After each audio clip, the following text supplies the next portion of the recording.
এখন আমি আপনাকে যে অ্যাপের সাথে পরিচয় করে দিচ্ছি, এই অ্যাপের মাধ্যমে আপনি সব রকমের ভাষার মানুষের সাথে কথা বলতে পারবেন ইজিলি।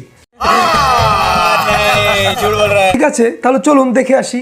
এরকম নিত্য নতুন সব ভিডিও পেতে চ্যানেলটি অবশ্যই সাবস্ক্রাইব করে পাশে থাকা বেল আইকনটি বাজিয়ে দিবেন। প্লে স্টোরে গিয়ে সার্চ করব সে হাই ট্রান্সলেট। সার্চ করলাম, অ্যাপ্লিকেশনটি ওপেন করি। বাম পাশে মাইকের নিচে যে ল্যাঙ্গুয়েজটি আছে ইংলিশ করা, এখানে আমি চেঞ্জ করে বাংলা করে নিচ্ছি। বাংলা করে নিলাম। বাংলা। ডান পাশে যেই ল্যাঙ্গুয়েজের অপশনটি আছে এখানে ক্লিক করব। এখানে ক্লিক করে আমি সিলেক্ট করে নিচ্ছি অ্যারাবিক।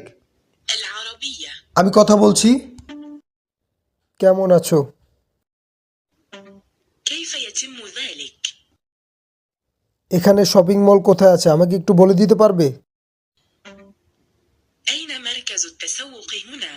يمكنك أن تخبرني قليلا؟ ভিডিওটি যদি ভালো লেগে থাকে তাহলে অবশ্যই একটি লাইক করে কমেন্ট করে দিয়ে যাবেন।